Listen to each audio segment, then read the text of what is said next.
A notícia que me chamou a atenção foi um artigo publicado na Folha de São Paulo em abril, dia 29 de abril desse ano, sobre a execução de 8 condenados que estavam aguardando no corredor da morte na Indonésia, entre eles o brasileiro Rodrigo Goulart, que foi o segundo brasileiro nesse ano a ser executado na Indonésia pelo crime de narcotráfico. E depois da primeira execução, em janeiro, o Itamaraty enviou uma nota ao governo indonésio alegando inconformidade diante do fato de o governo ter se mostrado totalmente irredutível a uma concessão de clemência a esse brasileiro, Marco Archie, que foi executado em janeiro desse ano. Entre esses apelos teve até uma ligação da presidente Dilma ao presidente da Indonésia, tentando alcançar a clemência, sem resultados positivos. E uma tentativa do assessor para assuntos internacionais, Marco Aurélio Garcia, de uma intercessão do Papa junto ao governo indonésio, também sem resultados. Em fevereiro, depois da primeira execução, a presidente Dilma convocou de volta o embaixador do Brasil em Jacarta para consultas, uma atitude vista como um mau sinal para a diplomacia, para o diálogo entre os dois países. E logo em seguida, o presidente da Indonésia também convocou de volta o embaixador que tinha sido enviado ao Brasil, depois de um adiamento por parte da presidente em reconhecer as credenciais desse diplomata.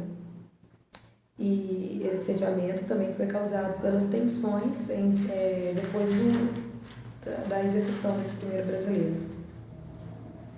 Segundo o presidente da Indonésia, essa conduta da presidente foi lamentável. No final do mês passado, com a execução do segundo brasileiro, Rodrigo Goulart, a Folha de São Paulo trouxe uma defesa por parte da Indonésia em relação a essas execuções.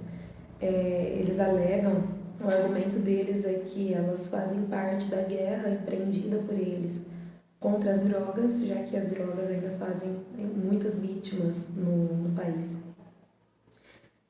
O procurador-geral indonésio falou que essa é uma medida para salvar o país das drogas. Mas eles não pretendem, segundo eles não pretendem se tornar inimigos das nações das quais os executados vêm. A questão agora é que o Brasil e outros países não pretendem aceitar isso calados, porque, depois dessa segunda execução em abril, o Brasil alegou que isso constituiu um fato grave nas relações entre os dois países e que isso motiva ainda mais o governo brasileiro na luta internacional contra a pena de morte. As relações bilaterais, segundo o ministro Sérgio França Danesi, estão em processo de avaliação para ser tomada uma atitude em relação à Indonésia. Segundo dados do Ministério do Desenvolvimento, Indústria e Comércio Exterior, o comércio entre o Brasil e a Indonésia alcançou 4 bilhões de dólares no ano passado, e sendo 1,8 bilhões de importações e 2,2 de exportações.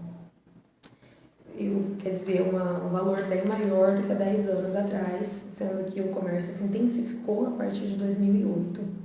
E ainda em fevereiro, depois de convocar de volta o embaixador, o vice-presidente da Indonésia alegou que o governo estava reavaliando a encomenda e compra de aviões do Brasil para integrar a Força Aérea do país.